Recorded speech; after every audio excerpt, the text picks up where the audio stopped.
नमस्कार, स्वागत आहे तुमचं माझ्या आणखीन एका कुकिंग ब्लॉगमध्ये। आज रामनवमी आहे, तर मी रामनवमी निमित्त श्री प्रभू रामचंद्रांना राघवदास लाडवाचा नैवेद्य दाखवणार आहे। रामनवमी हा हिंदू संस्कृतीत अत्यंत महत्त्वाचा सण मानला जातो। या दिवशी पूजा, नामस्मरण केले जाते, श्री प्रभू रामचंद्रांना नैवेद्य अर्पण केले जाते। तर पूर्वीपासून अशी प्रथा आहे की राघवदास लाडवाचा नैवेद्य श्री प्रभू रामचंद्रांना दाखवला जातो।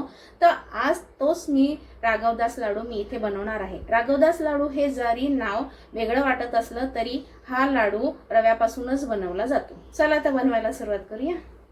राघवदास लाडू बनवण्यासाठी लागणारं साहित्य बघून घ्या। मी इथे 1 वाटी अगदी बारीक रवा घेतलाय, जो 0 नंबरचा असतो तो घेतलाय। त्यानंतर पाऊण वाटी मी साखर घेतली आहे। त्यानंतर जेवढा रवा आहे तेवढंच मी ओला नारळ घेतलाय। ओला नारळ काय करा तुम्ही, जो काळा भाग आहे तो पाठीचा काढून टाका आणि मग मिक्सरला वाटून घ्या किंवा खवणून घेतलं तरी चालेल। मी पाठी सकटच घेतलं म्हणून जरा खोबरं काळं वाटतंय। त्यानंतर अर्धी वाटी तूप घेतलं आहे।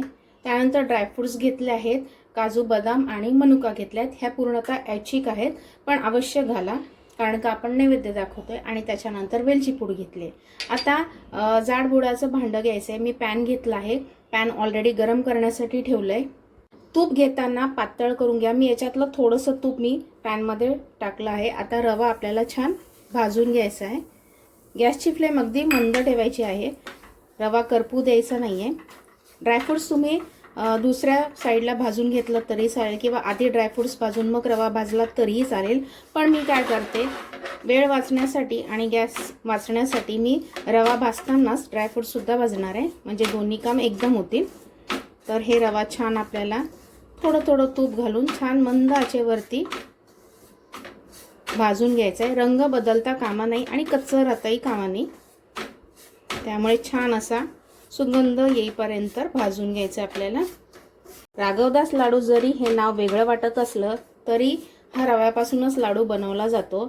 याच्यामध्ये रवा, तूप, साखर, ओलं खोबरं आणि वेलदोडा आणि ड्रायफ्रुट्स म्हणजे सुकामेवा घातला जातो। पण याची चव अत्यंत चविष्ट लागते आणि हे लाडू आपण श्री प्रभू रामचंद्रांना नैवेद्य म्हणून दाखवणार आहे, त्यामुळे त्याची चव अगदी द्विगुणित होते। त्यामुळे हे लाडू अगदी निवांतपणे आपल्याला करायचे आहेत। रवा छान भाजून घ्यायचा आहे। ही राघवदास लाडू करण्याची पद्धत अगदी पारंपरिक आहे। 1-2 ते 3 मिनिटं मी रवा छान भाजून घेतला। आता याच्यामध्ये आपण ड्रायफ्रुट्स सुद्धा टाकून घेऊया, म्हणजे भाजून घ्यायचे आहेत आपल्याला। याच्यामध्येच मी थोडंसं आणखीन तूप सुद्धा टाकते आणि परत एकदा हे छान भाजून घ्यायचे। ह्याच्यातच मी खोबरं सुद्धा टाकून घेते। खोबरं पण छान भाजून घ्यायचे।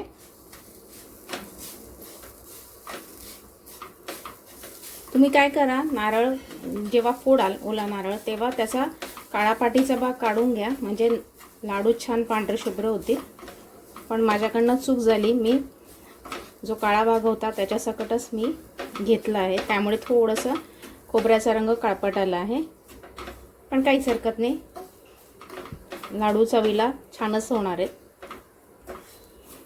आता हे पण 1 ते 2 मिनिटं आपल्याला खोबरं आणि रवा छान भाजून घ्यायचं आहे। मी आणखीन थोडंसं तूप टाकते, 2 ते 3 चमचे। जेवढा आपण रवा घेतलाय तेवढंच ओलं खोबरं सुद्धा घ्यायचं आहे आणि साखर पाऊण वाटी घ्यायची आहे। त्यानंतर तूप अर्धी वाटी। हे प्रमाण तुम्ही लक्षात ठेवा, म्हणजे लाडू छान होतील। रवा, खोबरं, बेदाणे छान भाजले गेले आहेत। 1-2 ते 3 मिनिटं हे मी छान भाजून घेतले। आता याच्यामध्ये वेलची पूड टाकून घ्यायची, मिक्स करायचं आहे। गॅस मी बंदच केला आहे। आता हे मिश्रण थंड करून घ्यायचे आपल्याला, तोपर्यंत आपण इथे साखरेचा पाक बनवून घेऊया। मी रवा खोबऱ्याचं मिश्रण दुसऱ्या भांड्यात काढून ठेवले। आता याच पॅनमध्ये आपण पाक करून घ्यायचा आहे। तर त्यासाठी साखर टाकून घेतली मी आणि साखर बुडेल इतकंच आपल्याला पाणी टाकायचं आहे, म्हणजे पाऊण कप साखर होती तर त्यासाठी अर्धी वाटीच मी इथे पाणी टाकते। छान मिक्स करायचं आहे आणि साखरेचा आपल्याला 1 तारी पाक, म्हणजे 1 तारी पण नाही पण चिकट असा झाला पाहिजे, हाताला असं चिकट चिकट लागलं पाहिजे, इतपतच आपल्याला हा पाक शिजून घ्यायचे. कारण का हे लाडू कडक नसतात, थोडे मऊच असतात, म्हणून याचा एकतारी पाक नाही बनवायचा आपल्याला. थोडंसं एकतारी होण्याच्या आधी आपल्याला हे मिश्रण बंद करायचं आहे.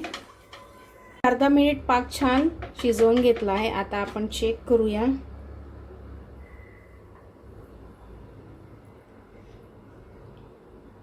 हाताला पाक चिकट लागतोय पण तार येत नाहीये, इतपतच आपल्याला शिजवायचं आहे. कारण का हे लाडू थोडे मऊच असतात, त्यामुळे इतपतच आपल्याला हा पाक शिजवून घ्यायचा आहे. आता काय करायचं आहे, हे मिश्रण आपण याच्यामध्ये टाकून घ्यायचंय. आता हे सगळं मिश्रण मी याच्यामध्ये टाकून घेते. मिक्स करायचंय.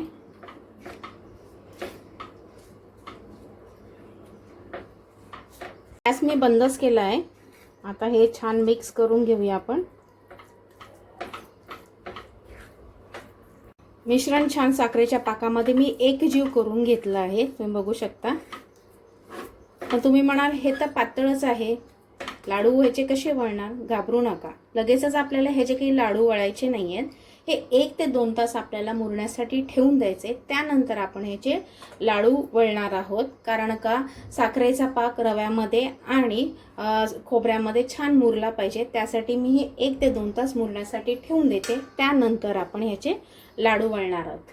मी मिश्रण छान 1 तास मुरण्यासाठी ठेवून दिलं होतं, तुम्ही बघू शकता छान घट्टसर झालं आहे. आता याचे आपण लाडू वळून घेऊया. हे लाडू थोडेसे मऊच असतात आणि आमच्याकडे रव्याचे लाडू थोडे मऊच खायला आवडतात. एवढ्या अंदाजाने एवढ्या साईजचा मी एक लाडू बनवते. अशा पद्धतीने मी हे सगळे लाडू करून घेते. तुम्हाला आणखीन मोठे हवे असेल किंवा छोटे हवे असेल तेवढा गोळा घेऊन, तेवढं मिश्रण घेऊन तुम्ही लाडू वळू शकता. श्री प्रभू रामचंद्रांच्या नैवेद्यासाठी मऊसूत असे राघवदास लाडू बनवून तयार आहेत. खूप सुरेख लागतात. एवढ्या प्रमाणामध्ये 14 लाडू तयार होतात. तर तुम्ही आज हे घरी नक्की ट्राय करा आणि श्री प्रभू रामचंद्रांना यांचा नैवेद्य दाखवा. तर कसा वाटला आजचा कुकिंग ब्लॉग कमेंट करून नक्की सांगा. जर तुम्हाला माझी कुकिंग ब्लॉग आवडत असतील तर लाईक नक्की करा. पुन्हा भेटूया अशा छानशा कुकिंग ब्लॉग बरोबर. तोपर्यंत धन्यवाद आणि सगळ्यांना रामनवमीच्या खूप खूप शुभेच्छा.